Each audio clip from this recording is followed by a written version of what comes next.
Bangga lan Prasangka ditulis déning Jane Austen. Bangga lan Prasangka bab 15.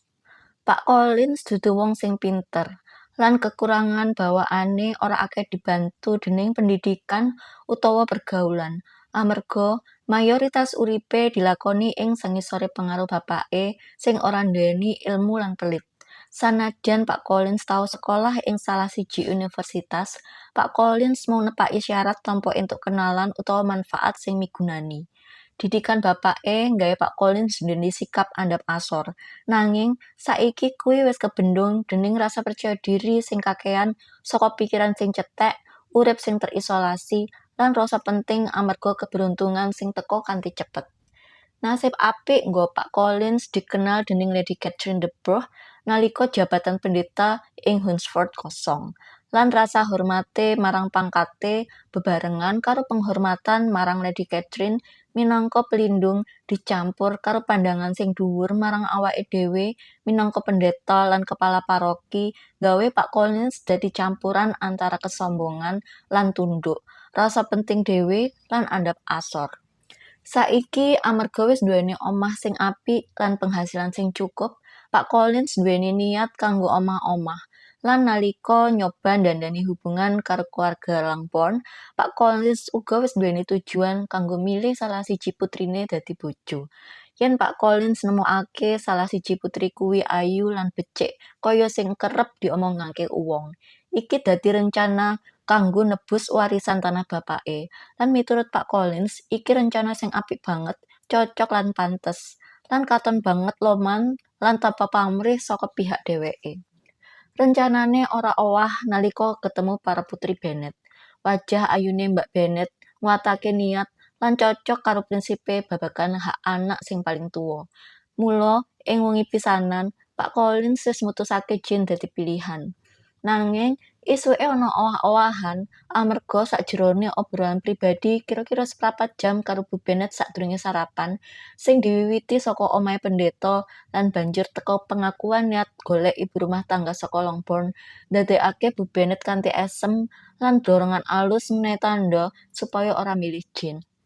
Bab anak-anak wadon liyane, Bu Bennet ora bisa mesthekake, ora bisa menehi jawaban pasti. Nanging Bu Bennet ora ngerti ana hubungan khusus, nanging kanggo anake sing paling tuwa, Bu Bennet kudu nyebutake yen kayane bakal enggal dijodohake. Pak Collins mung perlu ngalih saka Jane menyang Elizabeth, lan kuwi langsung kelakon. Malah nalika Bu Bennet lagi ngurusi geni, Elizabeth sing dadi nomor loro saka segi umur lan kaendahan kanthi otomatis dadi pengganti. Bu Bennet nyimpen tandha kuwi lan ngarep-ngarep ora suwe bakal nduweni loro anak wadon sing wis omah-omah. Lan wong sing dina sadurunge ora disenengi, saiki dadi wong sing disenengi. Rencana Lydia kanggo mlaku menyang Meryton ora dilalekake. Kabeh sedulur kejaba Mary setuju melu.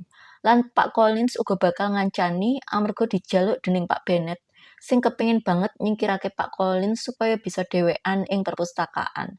Amarga sakwise sarapan, Pak Collins ngetutake Pak Bennet menyang kono, lan sanajan katon maca buku gedhe, sejatine Pak Collins luwih akeh ngomong tanpa mandeg babagan omah lan kebone ing Hunsford. Kahanan iki nggawe Pak Bennet ora kepenak banget.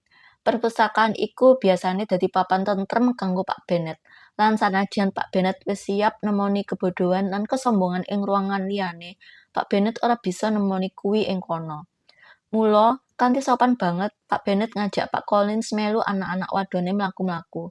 Lan Pak Collins, sing sejatine luwih cocok dadi wong sing mlaku tinimbang maca, seneng banget nutup bukune sing gedhe lan lunga. Kanthi omongan kosong sing kakehan saka pihak Pak Collins lan wangsulan sopan saka para sepupune, wektu padha liwat nganti tekan Meryton. Sakwise tekan kono, perhatian para bocah wadon enom ora bisa maneh ditarik dening Pak Collins. Mripate para bocah wadon langsung mlaku-mlaku nyusuri dalan goleki para perwira, lan mung topi sing apik banget utawa kain anyar ing etalase toko sing bisa narik perhatiane. Nanging ora suwe, perhatian kabeh wanita kesedot dening sawijining priya enom sing durung nate dideleng sadurunge. Kanthi penampilan sing pantes banget minangka priya, lagi mlaku bareng karo salah siji perwira ing sisih dalan liyane. priyara kuwi yaitu Pak Denny sing digoleki Lydia amarga bali saka London. Lan Pak Denny nyopo nalika lewat. Kabeh kagum karo penampilan pria anyar kuwi, kabeh padha penasaran sapa dheweke. Lan Kitty lan Lydia sing wis tekad pengen ngerti, banjur nyebrang dalan kanthi alasan arep tuku barang ing toko sebrang. Untunge pas tekan trotoar, loro pria kuwi uga wis tekan papan sing padha amarga padha bali arah. Pak Denny langsung nyopo lan njaluk izin ngenalake koncone Pak Wickham sing bali bareng Pak Denny saka kutha dina sadurunge. Lan wis nampa jabatan ing resimene. Iki pancen pas banget, amarga pria enem kuwi mung kurang nganggo seragam supaya dadi sempurna pesonane. Penampilane pancen nguntungake, pasturyane apik, awake proporsional, lan cara ngomongnya nyenengake. Sakwise dikenalne, Pak Wickham langsung lancar ngobrol, kanthi cara sing sopan lan ora sombong. Lan kabeh isih padha ngobrol kanthi nyenengake nalika swara jaran narik perhatian lan katon Darcy lan Bingley lagi numpak jaran mudhun ing dalan. Nalika weruh para wanita, loro pria kuwi langsung nyedhaki lan miwiti salam sopan. Bingley dadi sing paling akeh omong lan Mbak Yu Bennet dadi sing paling digatekake. Pak Bingley kandha yen lagi arep menyang Longbourn kanggo takon kahanane. Pak Darcy mung nambah salam kanthi anggukan. Lan lagi arep mutusake supaya orang ndeleng Elizabeth nalika dumadakan pandangane keganggu amarga weruh priya anyar kuwi. Elizabeth sing wis kebeneran ndeleng wajah loro-lorone nalika padha ndeleng siji lan sijine dadi kaget banget karo reaksi kuwi. Loro-lorone langsung owah warna, siji dadi pucet, siji maneh dadi abang. Pak Wickham sakwise sawetara detik nyopot topine minangka salam, sing mung dibales sekedhik dening Pak Darcy. Apa maksude iki yo? Ora ana sing iso mbayangake, nanging uga ora ana sing bisa kepengin ngerti. Ora suwe Pak Bingley tanpa katon nggatekake apa sing kedadian, pamit lan nerusake perjalanan karo kancane. Pak Denny lan Pak Wickham banjur ngancani para bocah wadon nganti tekan omahe Pak Phillips, banjur pamit sanajan Lydia wis meksa supaya kanthi padha mlebu. Lan malah Bu Phillips mbuka jendela ruang tamu lan nambah undangan kanthi swara banter. Bu Phillips mesti seneng banget yen ponakan-ponakane teka, lan loro sing paling tuwa amarga lagi wae bali oleh ditampa kanthi seneng. Bu Phillips kanthi semangat nyatakake rasa kaget amarga para ponakane bali kanthi mendadak. Amarga yen kretane dhewe ora njupuk para ponakane, mesti Bu Phillips ora bakal ngerti bab kuwi yen ora kebeneran ketemu bocah toko Pak Jones ing dalan. Sing ngandhani yen ora perlu maneh ngirim obat menyang Netherfield amarga Mbak Yu Bennet wis bali. Nanging perhatian Bu Phillips banjur dialihake marang Pak Collins nalika Jane ngenalake dheweke. Bu Phillips nampani Pak Collins kanthi sopan banget, lan Pak Collins bales kanthi luwih sopan maneh, uga njaluk ngapura amarga teka tanpa kenal sadurunge. Sanajan Pak Collins ngarep yen hubungan keluarga karo para nona enom sing ngenalake dheweke bisa dadi alasan sing cukup. Bu Phillips rada kagum karo tata krama sing kaya ngono.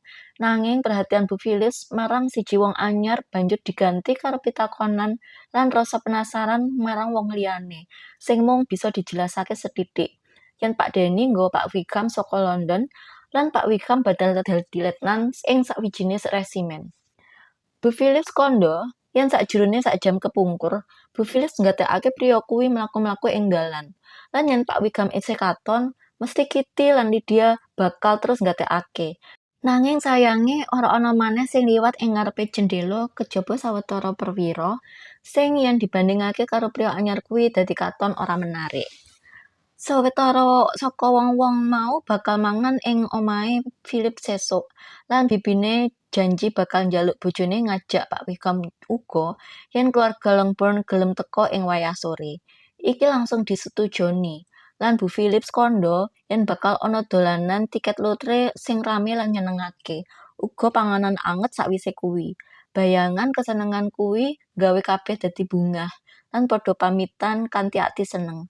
Pak Collins maneh njaluk ngapura nalika metu saka ruangan. Lan kanthi sopan tanpa bosen, Pak Collins diwenehi jaminan yen kuwi ora perlu. Nalika mlaku bali, Elizabeth nyritakake marang Jane apa sing wis dideleng antarane loro priya kuwi. Nanging sanajan Jane mesti bakal mbela salah siji yen katon salah, Jane uga ora bisa nerangake prilaku kuwi kaya Elizabeth. Nalika bali, Pak Collins nggawe Bu Bennet seneng amarga muji tata krama lan kesopanane Bu Phillips.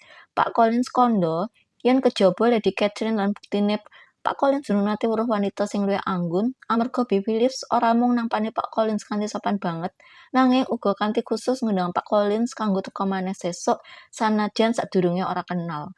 Mbok menawa miturut Pak Collins ana pengaruh saka hubungan keluarga, nanging tetep wae Pak Collins rumangsa durung nate nampa perhatian sing kaya ngono sajrone uripe.